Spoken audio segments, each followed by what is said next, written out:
Hello everyone, my name is Robin, and in this video I'm going to talk about two expressions that describe how people use or control money. One is positive and one is negative. Alright, so these two adjectives, the first one we're going to talk about is stingy. Okay, now let's focus on the pronunciation first. Stingy.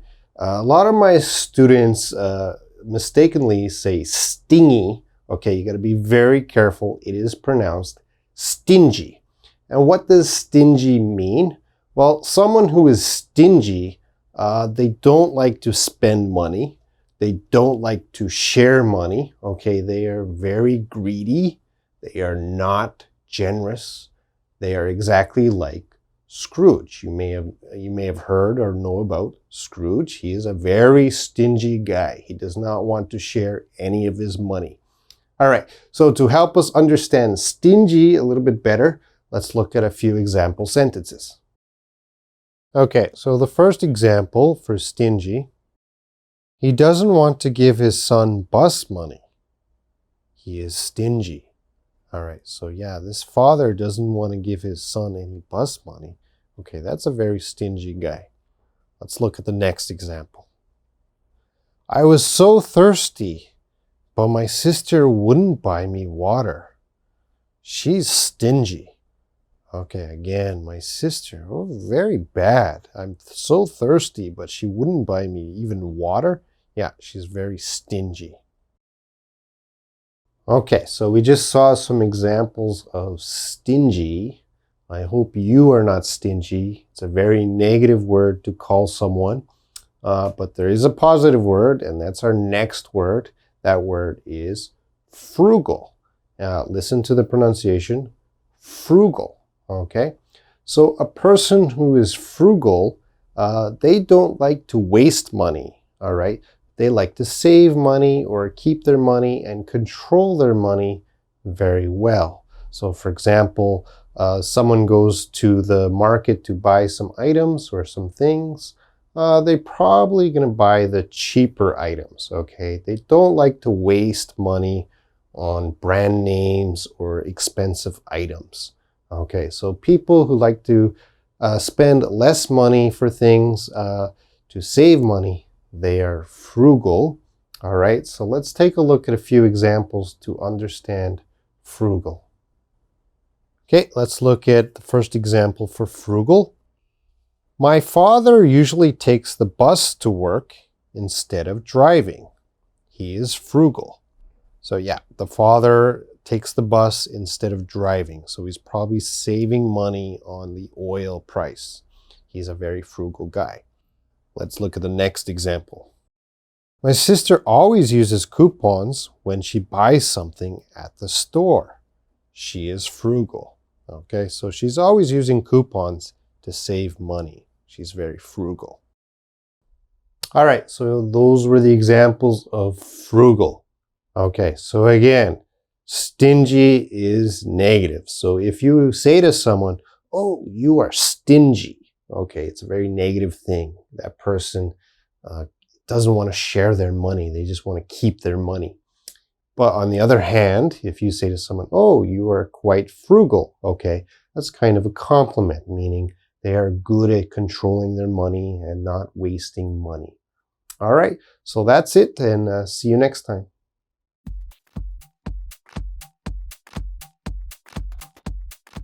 Hello everyone, my name is Robin, and in this video I'm going to talk about adjectives to describe someone's body shape related to their weight, okay, whether someone is very big, fat, or thin and small, okay. Now, some of these words are positive, very nice things to say, and some of these words are negative, very bad things to say about someone's body shape. Let's take a look. Now, first, I'm going to focus on the smaller adjectives describing smaller bodies, and I'm going to make a sentence. He is, she is, okay? These are words to describe, so I'm going to say he is, she is. So let's start with this one. He is average. He is average. And of course, average just means normal. Whatever is normal for your society, that is average. He is average, she is average. Now we're getting smaller. Slender and thin. Okay, these are very positive. She is slender. She is thin. Okay, that's a nice body shape. Very nice weight, nice body. She is slender. She is thin.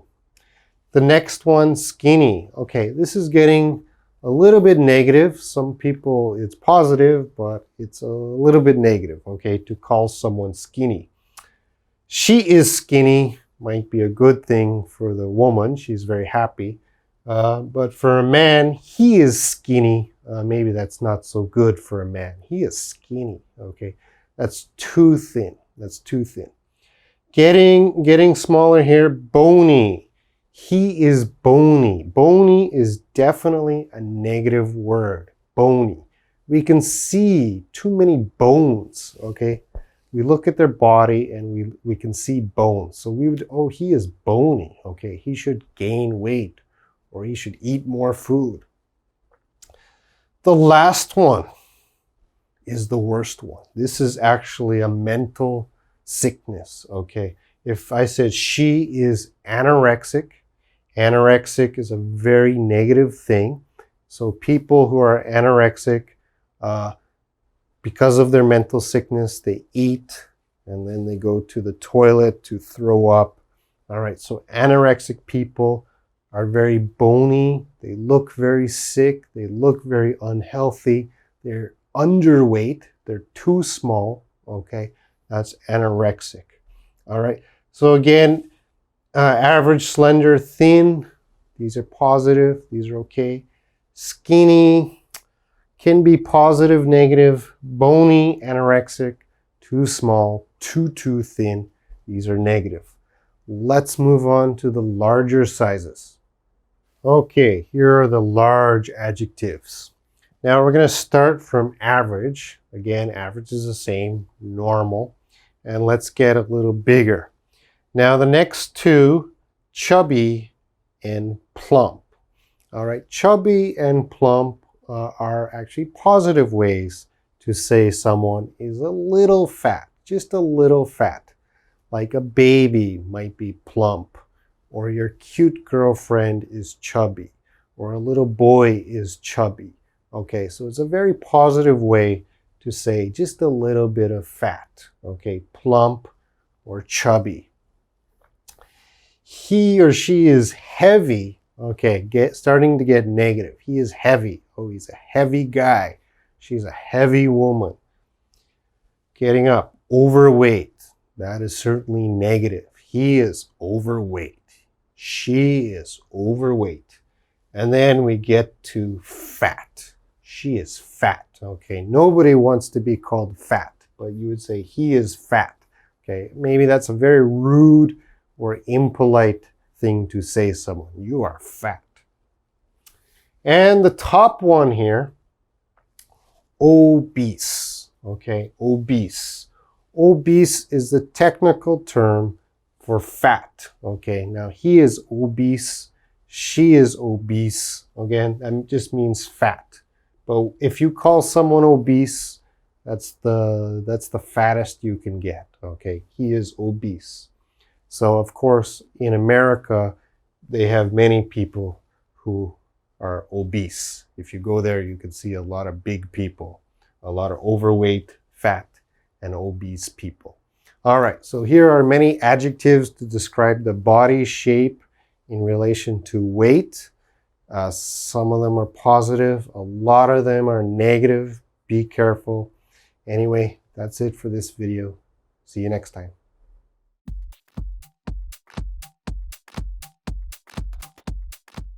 Hello everyone, my name is Robin, and in this video I'm going to talk about a very dirty word to obite. Okay, well, remember obite is Konglish, so we don't want to use obite. So what should we say in English? Well, these are the words we should use, all right? So I have a sentence. I'm sick. I'm sick. Oh, I need to vomit. Vomit is the formal way to say, your food comes out of your mouth. vomit. So if you're at the doctor, you should use vomit. I need to vomit. Now, vomit is a verb. I need to vomit. And it can also be a noun. Oh, there's vomit on the floor. The next one is the most common one, throw up. Okay, this is the one you want to use most of the time. I'm sick. I need to throw up. All right, I drank some soju last night. I need to throw up. Okay, this one is only a verb. I need to throw up. That's how you want to use it. The last two, there's slang. Now, there's hundreds of slang to mean the same as vomit. I can't teach them all, but these two are the most common. So you'll probably hear these ones. And both of these can be used as nouns or verbs. So I'm sick, I need to puke. I need to puke. And I need to barf. I need to barf. All of these words mean the same thing. The food is coming out because you're sick. All right? And remember, throw up is the best one to use. It's the most common and the easiest one to use. I need to throw up. Well, that's how you express how to throw up. Let's take a look at a few more examples. All right, let's take a look at these examples. The first one, stop the car. I need to vomit. Stop the car. I need to vomit. The next one, I drank too much soju. I need to throw up. I drank too much soju. I need to throw up. And the next one, the baby barfed all over my new jacket. The baby barfed all over my new jacket. And the last one, I had to clean up dog puke in the kitchen. I had to clean up dog puke in the kitchen. Okay, so these are dirty words, but you gotta know them. Now, there are two things that make me throw up. All right, now the first thing that usually makes me throw up are oysters, all right, seafood. So I have a lot of experience. I go out to eat some seafood and I eat some oysters and I get really, really sick and I throw up. And certainly the other thing to make me throw up is soju. Okay, I don't drink soju very well, so I go out to drink and I drink some soju. The next day, oh, I have a terrible hangover. I have a headache and I feel sick. I usually need to throw up the soju. All right, so that's vomit, throw up, puke, and barf. Make sure you know them. They're all common. That's it, and I'll see you next time.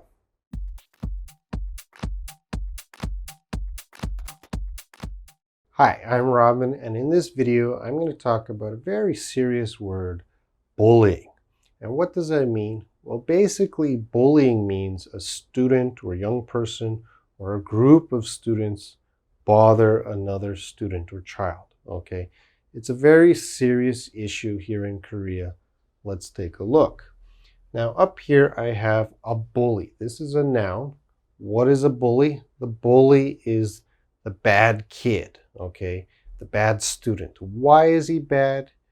Because he bothers other children, other students. How does he bother? He hits them. He steals their money. He's a bully. And in my example sentence, he's a big bully, okay? A big bully means he's a big guy who bothers probably smaller children, smaller students. He's a big bully. The verb form, to bully. He, the bully, bullies many students. He bullies many students. So as a verb, what does it mean? Well, it means to bother. And I have two other words here, tease and harass. Now, tease means to jokingly bother other children. So it's possible the bully is just teasing, kind of jokingly, not too strong, just little teasing is like bothering them about their clothing or things like that. Harass is very strong and very bad. Now, to harass someone means to physically harass, hit them, or verbally harass, say bad things. You're ugly. I hate you. Okay, that's harassment. So to bully can also mean tease and harass. Okay, so he bullies many students. He's bothering many students. All right, so remember, a bully, the bad guy, the bad student, the bad child, what does he do? He bullies, okay? He bothers the other children, hits them, takes their money, makes their life very bad. All right, let's take a look at some example sentences. So the first example sentence, in Korea, many students commit suicide because they are bullied too much. In Korea, many students commit suicide because they are bullied too much. The bullies were expelled from school. The bullies were expelled from school. Many teens are victims of cyberbullying. Many teens are victims of cyberbullying. The bully teased the girl too much and she cried. The bully teased the girl too much and she cried. The bully harassed the boy every day. The bully harassed the boy every day. Okay, I hope you have a good understanding of how to use bully as a noun and a verb. All right, it's a common word. You must know it. I'm going to tell you a little story now about when I was in middle school. I was bullied by one kid. He was a black kid. His name was Alan Bishop. And I never did anything bad to him, but for some reason he didn't like me. So every day at school he bullied me. He was a terrible bully. He always bothered me. Now, he never harassed me physically. He never hit me, but certainly there was a lot of verbal harassment every day. He always said terrible things to me. So that continued for about 1 year. So I still remember Alan Bishop, and I still don't like him. Anyway, that's it for this video. See you next time.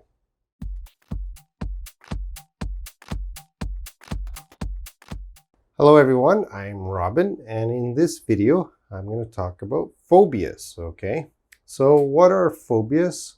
Well, phobias are a really big fear of something, all right? Now, it's not a small fear. For example, snakes. Maybe everyone is scared of snakes, but a phobia is a little stronger. Well, actually a lot stronger, all right? It is a great fear. Like really, if I talk about snakes, just talking about it makes that person scared and stressful, okay? So the phobia should be used when you have a really big fear of something, not just a small fear. All right, now let's take a look at the board. I have a question here. Someone asks, do you have a phobia? Do you have a phobia? So again, this is not asking if you're scared of something. It's asking about a phobia. You're really scared of something. And you can answer, I have, and you put the phobia name. Now, the phobia names are not easy, okay? They're long and complicated. So there's actually thousands and thousands of phobias. They have official names, okay? So people are scared of the color green. People are scared of thunder and lightning.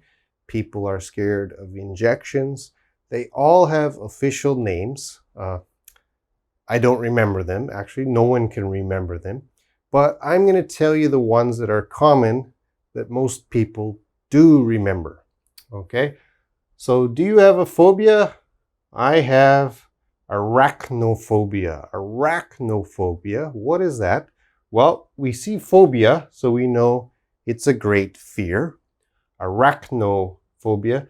Well, arachno is actually a Latin word coming from arachnid, which means spider. Okay? So arachnophobia is a very big fear of spiders. So I have arachnophobia.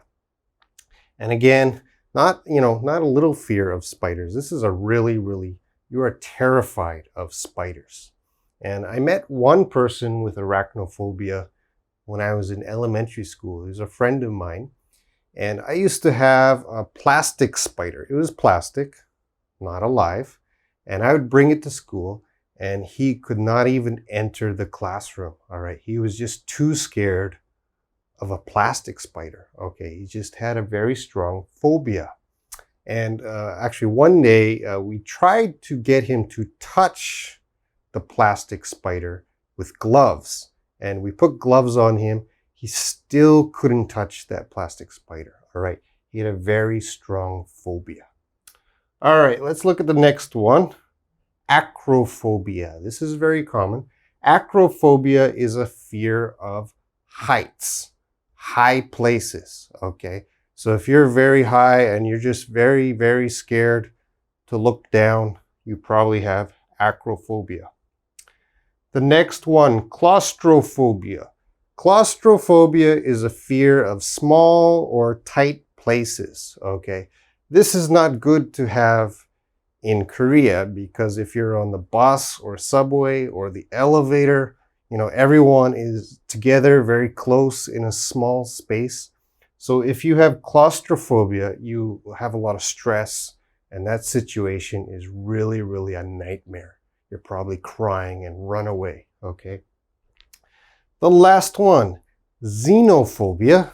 Xeno means alien or foreigner, okay? Someone from outside. So in Korea, a lot of Koreans have xenophobia, which means they're scared of the foreigner, like me. So if I'm walking on the street and I see someone and I say, hello, how are you? And they're very scared. That's xenophobia. They don't know what to do or say with the foreigner. All right. So these are some common ones. I'm going to say them one more time. Arachnophobia, acrophobia, claustrophobia, xenophobia. Okay, so these ones, probably most native speakers know the name. But as I said, there's thousands, and I don't remember every name of every phobia. So let's go back to our question. Do you have a phobia? You can say, I have arachnophobia, if you can remember it, or I have acrophobia, I have claustrophobia, I have xenophobia.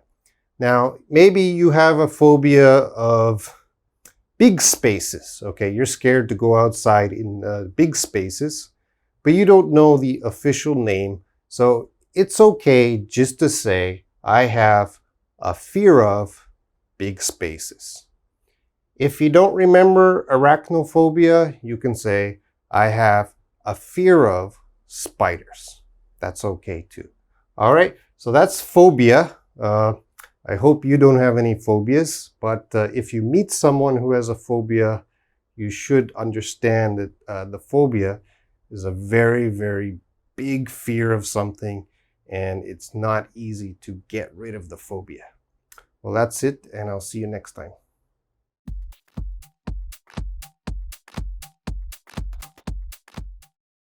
This is Robin, and I'm going to talk about corruption. And I'm also going to talk about a lot of vocabulary that is different types of corruption. So the word we should know first is corruption. What is corruption? Well, corruption is dishonest behavior or dishonest things by the government or a company, okay? So corruption is very bad when the government or a company is trying to cheat people out of money, okay? It is illegal, it is bad, and it is a poison on society if there's a corrupt society, all right? Another word we should know is collusion. Now, collusion means two very important people, maybe two CEOs, are secretly talking and planning how to cheat people out of money. So they're trying to control the market. This is illegal. This is wrong. It's collusion. Again, two people secretly talking. All right, so these are the main vocabularies we should know. Let's move on to some methods of corruption. Price fixing is another form of corruption. What is price fixing? Well, that's when many companies in a market, they get together and they talk and they want to decide the price that everyone will charge. Okay? They don't want to compete because that brings down the price or cost of something. So they get together, they talk, they fix a price. They decide what price will everyone charge and everyone will make money. Now this is price fixing, and it is wrong, it is bad, and it is illegal. Okay, let's take a look at my example. There is a lot of collusion among gas stations to fix the price of gas. Okay, there's a lot of collusion. There's the word collusion again. So collusion, remember, that means they get together secretly to decide how to cheat the customer. It's a very bad word, collusion. So the gas station owners are getting together to talk, that's collusion, to fix the price of gas. Okay, so they're going to decide what the price of gas is for all the companies to control the market share. All right, so that's price fixing, another form of corruption. Let's look at some more. Here are two words that describe the most common type of corruption. Kickback, bribe. Okay, what's a kickback? What's a bribe? Well, this is secret money. Okay, so this is one person giving money or expensive gifts to another person. That person has power and they help him, okay, because they got money. Okay, so again, I'm giving money or gifts to someone. He has power and he helps me to do something. That is a bribe and it is illegal. And unfortunately, it is very common in companies and even the government. Let's take a look at this example sentence.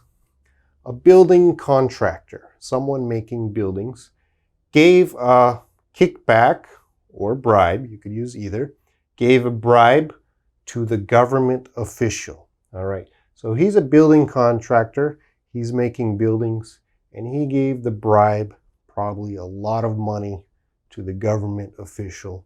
Why? Well, this government official will help him with his business, okay? So he gave some money, and now he gets some help. That's a bribe or a kickback. Let's move on to some more vocabulary. Here is embezzlement. This is a very serious crime when someone embezzles from a company, okay? What does it mean? Well, to embezzle means you're stealing money from the company. Now, not small money, but usually really big money, like thousands of dollars or millions of dollars. The employee is stealing from the company. And of course, sometimes a CEO will steal from the company. Okay, that's a very serious crime and they will go to jail. Let's take a look at this example sentence. The employee embezzled $10,000 from the store. Okay, so he embezzled, he stole it from the store. Very serious corruption. Let's look at some more vocabulary. The last form of corruption I want to talk about is fraud. Okay, fraud is when you lie, especially for the company books, and they have to write down the numbers and the money, all the bookkeeping, and they lie. Okay, they change the numbers. They lie. That is fraud. That's a serious crime. All right, let's take a look. Fraud. He committed fraud to the tax office. Okay, so the government tax office, they're very serious about getting their taxes, and he gave some information, but he lied. Okay, maybe he didn't tell them how much money he's making. He lied. That is fraud. That is a crime, and that is also corruption. All right, let's take a look at some example sentences to help us understand how to use this vocabulary. The first one, 5 perfume brands with 95% of the market share were found guilty of price fixing. 5 perfume brands with 95% of the market share were found guilty of price fixing. The next example, Mr. Smith gave him a bribe, so he gave the company contract to Mr. Smith. Mr. Smith gave him a bribe, so he gave the company contract to Mr. Smith. The next example. The rich man bribed the policeman to stay out of jail. The rich man bribed the policeman to stay out of jail. The next example. Doctors get many kickbacks from pharmaceutical companies. Doctors get many kickbacks from pharmaceutical companies. The next example. The CEO embezzled $1 million from the company. The CEO embezzled $1 million from the company. And the last example. He went to jail for 2 years for tax fraud. He went to jail for 2 years for tax fraud. So those were some example sentences. I hope you can understand how to use these words better. I know it's difficult vocabulary. It takes a lot of self-study to properly know them and how to use them. So this video is a good guide or introduction to these words. Before I go, I'm just going to quickly review them. Corruption is the main word. So corruption is any dishonest behavior by the government or a company to cheat the people. All of this is corruption. Collusion, two companies or many companies getting together to talk and discuss secretly how to cheat people. That's collusion. Price fixing, controlling the price of something, okay? They're not doing any sort of competition, just controlling the price.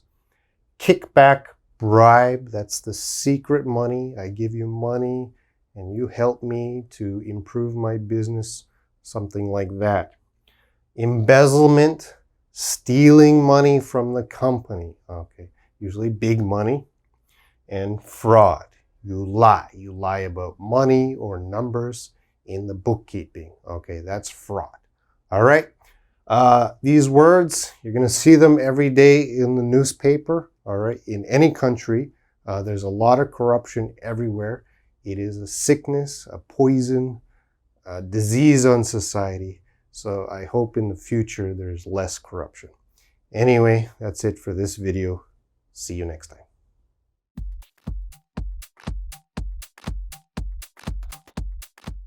I'm Robin, and in this video, I'm going to talk about the word clumsy, the slang word klutz, and the idiom all thumbs.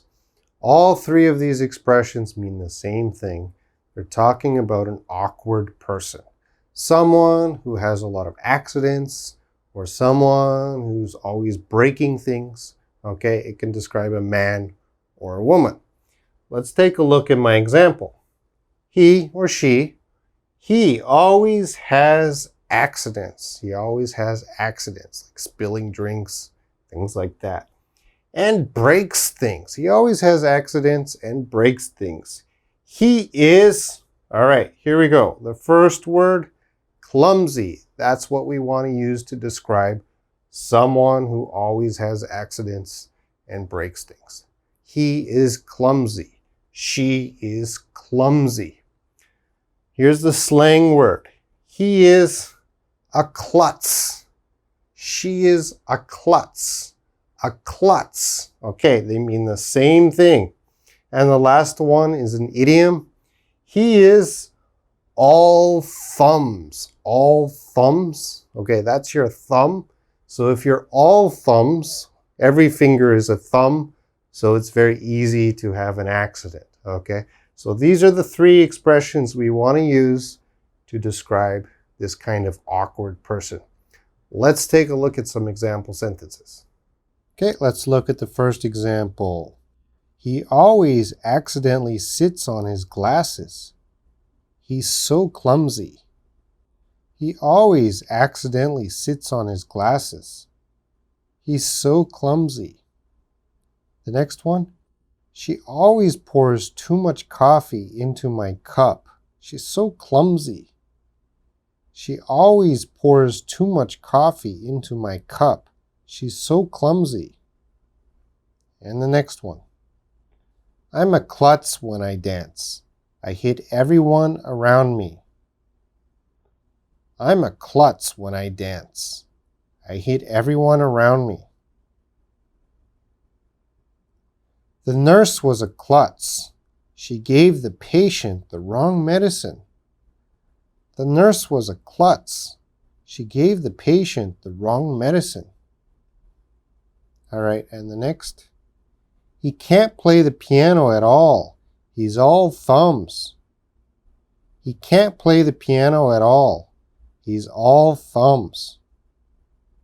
I tried to fix the toilet, but I'm all thumbs. I just broke it more. I tried to fix the toilet, but I'm all thumbs. I just broke it more.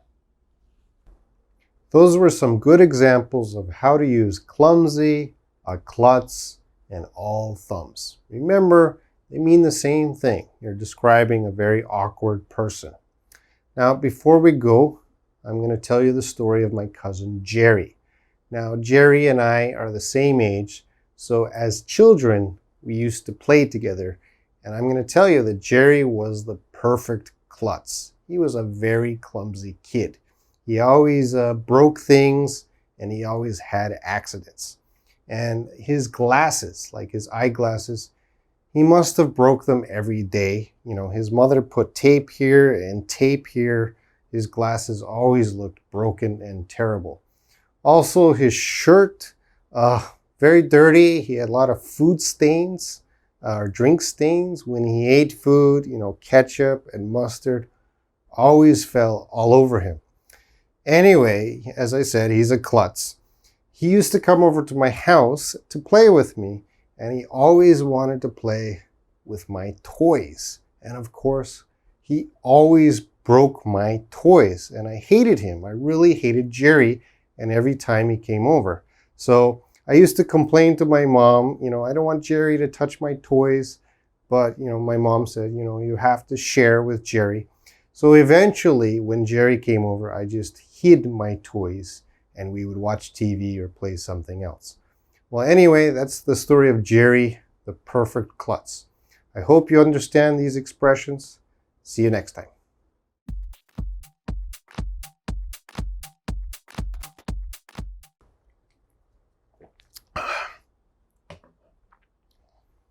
Hello, everyone. I'm Robin, and I'm just kidding. I'm not drunk.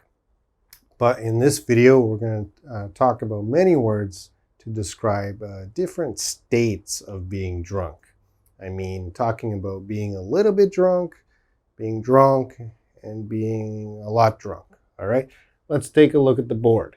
So it doesn't matter what kind of alcohol you're drinking, soju, makgeolli, beer, wine, cocktails, vodka, tequila, you're going to start to feel the effects of alcohol.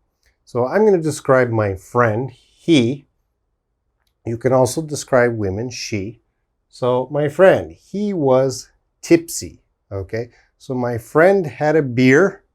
He was tipsy. What does tipsy mean? Well, tipsy means just a little bit drunk. I don't want to say drunk, but you're starting to feel the alcohol, just a little bit. So we call that state tipsy. So if someone asks you, are you drunk? You could say, no, I'm just tipsy. Okay, I'm starting to feel drunk, but not drunk yet. Same with the second word, buzzed. So if you drink 2 beers, 3 beers, maybe you're starting to feel happy. You're starting to feel the alcohol, but you're not drunk. Okay, you're not drunk yet. You're buzzed. So my friend, he was buzzed, or you can say, I am buzzed. Okay? So after tipsy and buzzed, we get to drunk. You're drunk. All right, so you're starting to act foolishly, or you're talking more, or maybe you just sleep. Okay, you're drunk.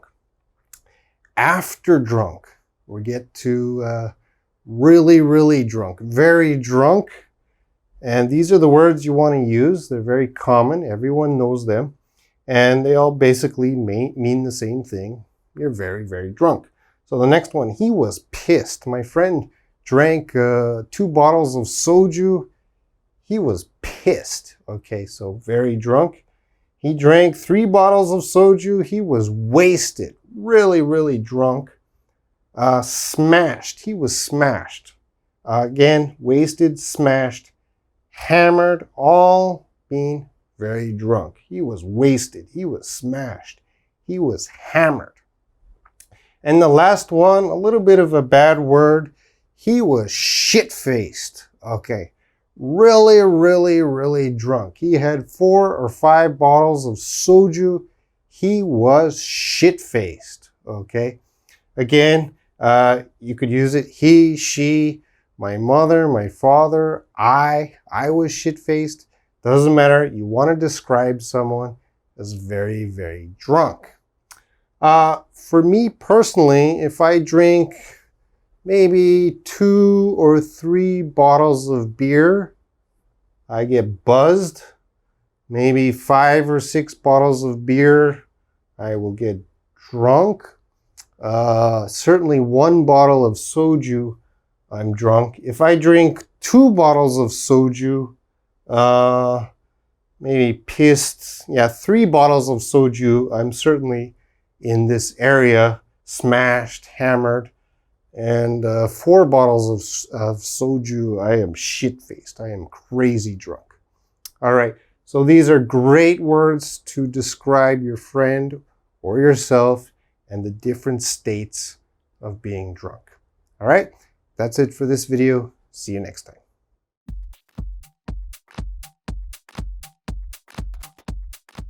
Hi everyone, I'm Robin, and in this video, I'm going to talk about the difference between pass out and blackout. Okay, a lot of my students confuse both of these expressions, so I hope this video will clear up all confusion.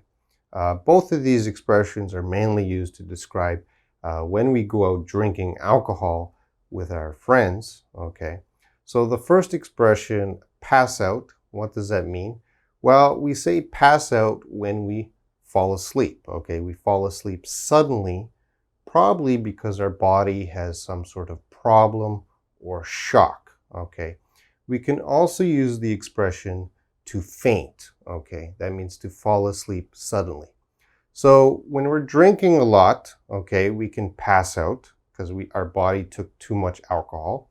But you don't always have to use it just with drinking. You know, if someone hits you on the head very hard, you can pass out. Or maybe you're very sick, you have something wrong with your stomach and your body has a shock, you can pass out. Okay, so pass out is kind of fall asleep because your body has some sort of problem or shock. And again, we can also use the term to faint. Blackout is very different. Okay, so pass out, fall asleep. Blackout means you have no memory. So if you are drinking a lot of alcohol and the next day your friend asks you, what happened last night? And I can't remember. I blacked out. Okay, so blacked out means you have no memory. You were awake, just you can't remember. So let's take a look at my 2 example sentences. They're almost the same. I drank so much, I passed out. Okay, I drank so much alcohol, I passed out. That means I fell asleep. I drank so much, I blacked out. Okay, so this person didn't fall asleep, just they have no memory of what happened after they went drinking. All right, so that's the difference between pass out and blackout. I hope you understand. That's it for this video.